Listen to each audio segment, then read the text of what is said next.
Hey, how's it going, friends? Thank you for tuning in to VR Revelations. Welcome. Please make sure you give this video a like and make sure you subscribe for future coverage. Also, if you want to support the channel, check out the links below. I recommend you head over to Rumble and subscribe there in case this YouTube channel gets nuked.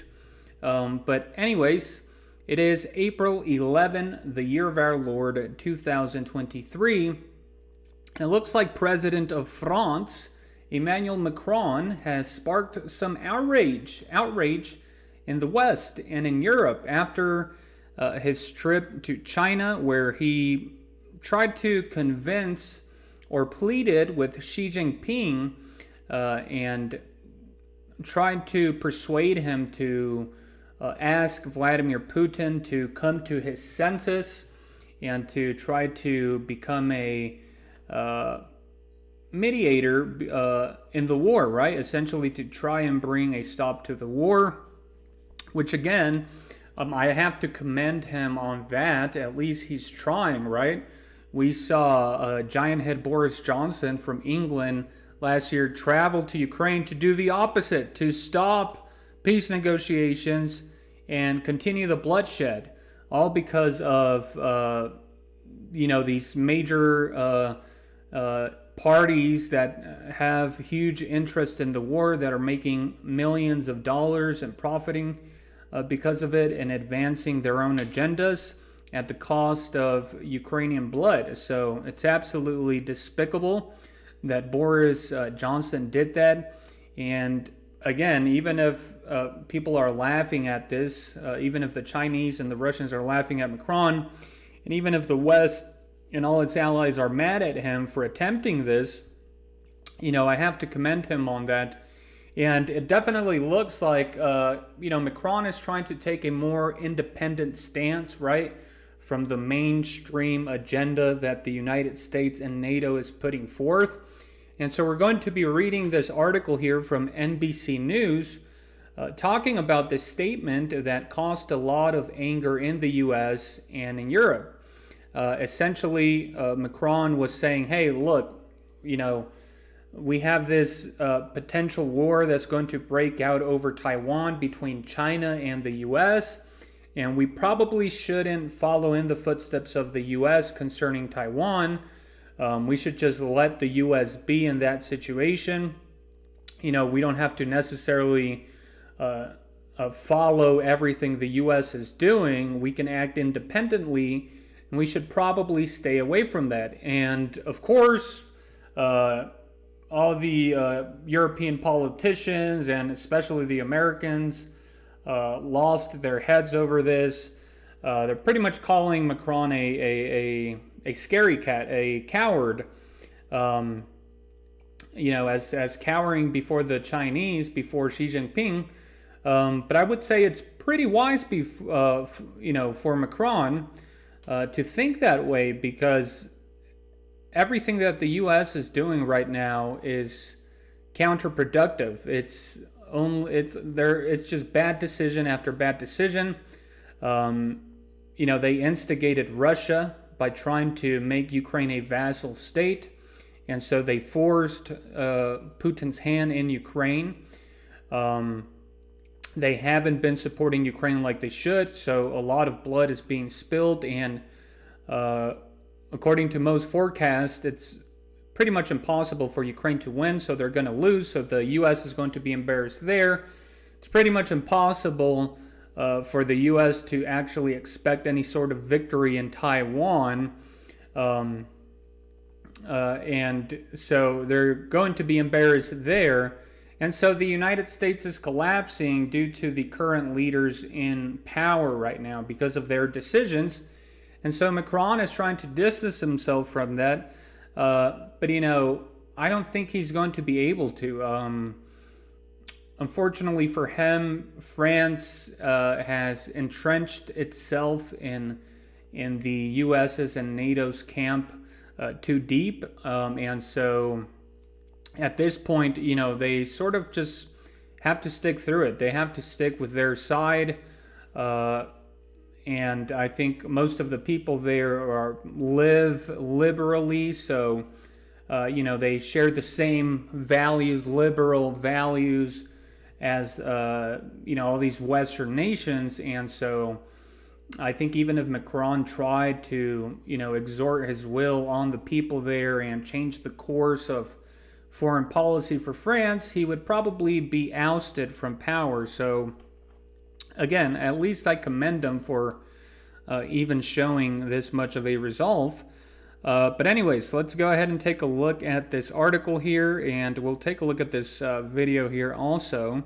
So it says, Macron sparks outrage by suggesting Europe take independent stance from U.S. on Taiwan.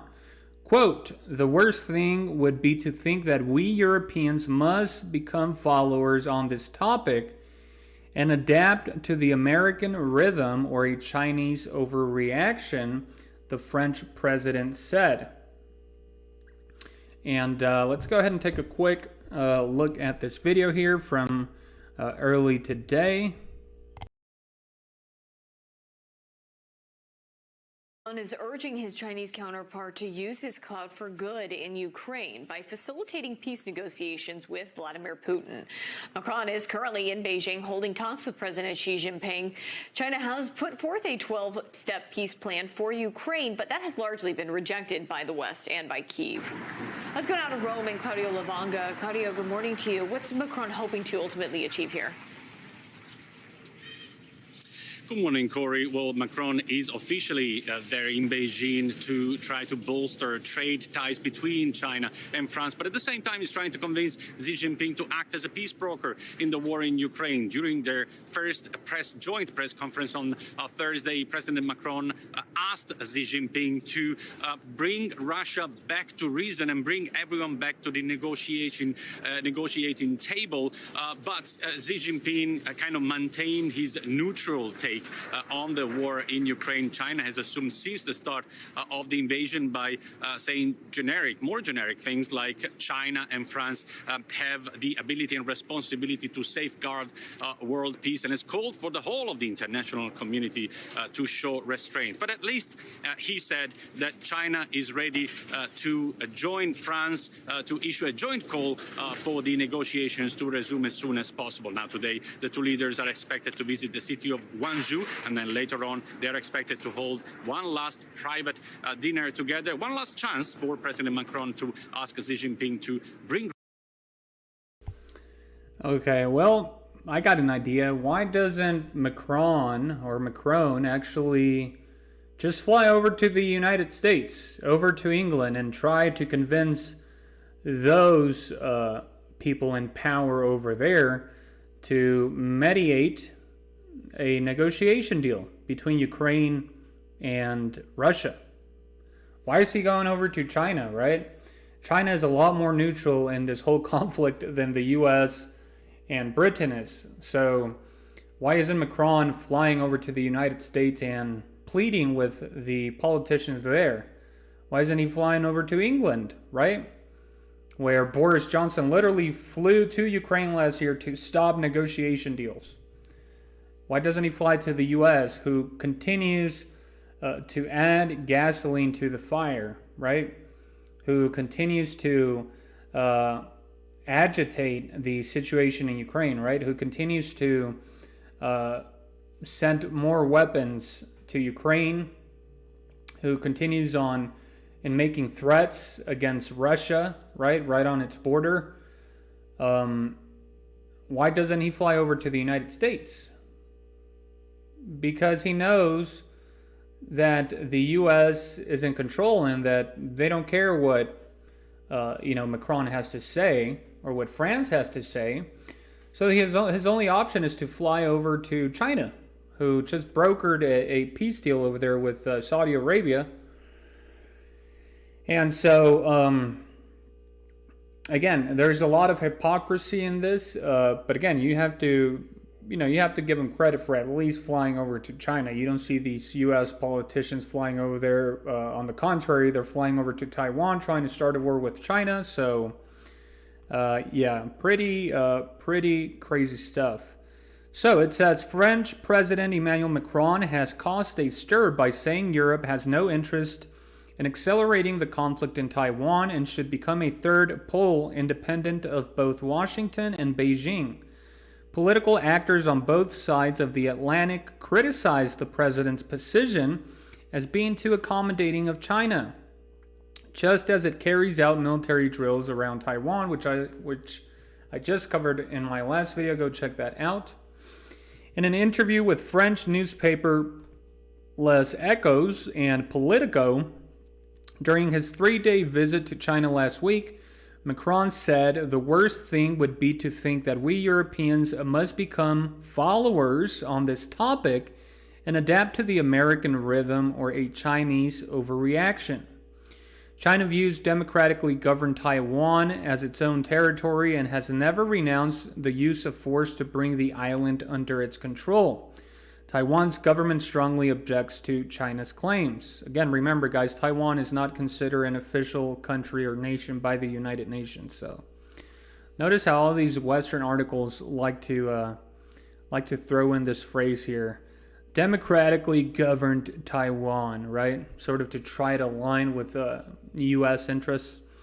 German MP for the Bundestag Foreign Committee, Norbert Rogen, said in a tweet that Macron had managed to turn his China trip into a public relations coup for Xi and a foreign policy disaster for Europe.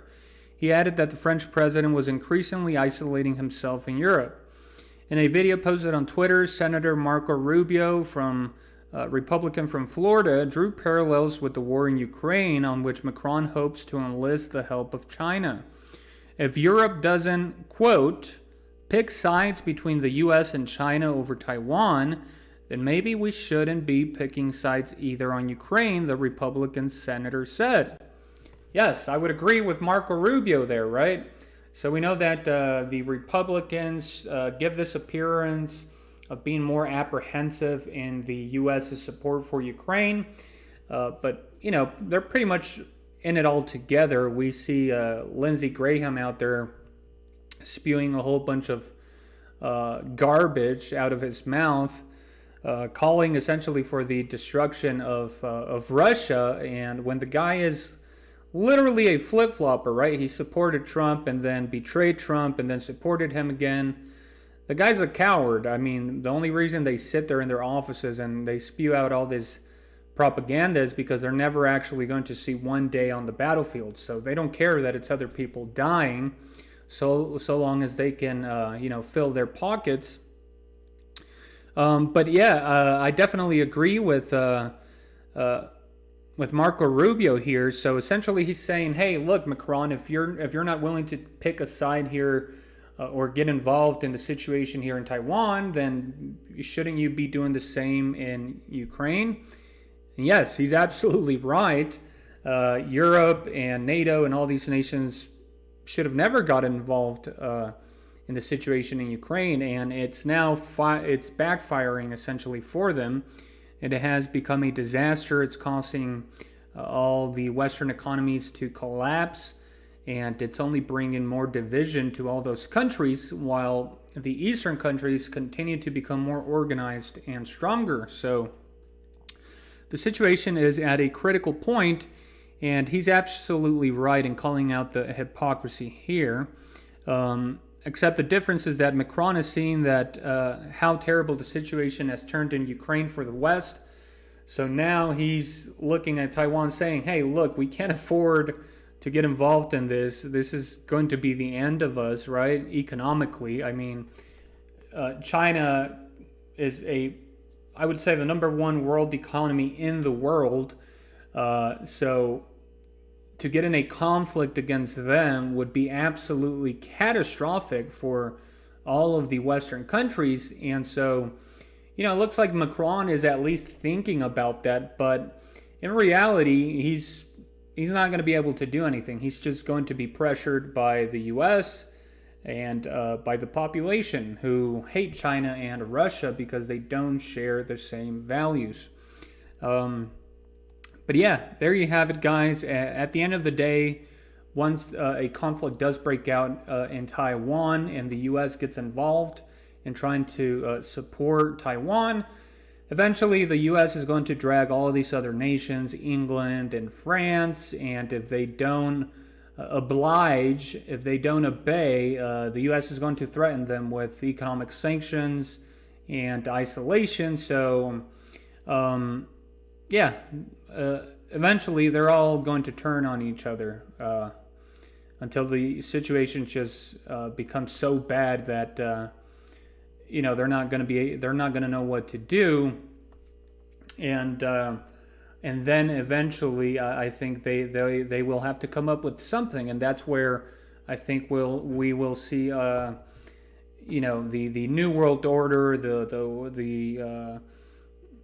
this one world currency, the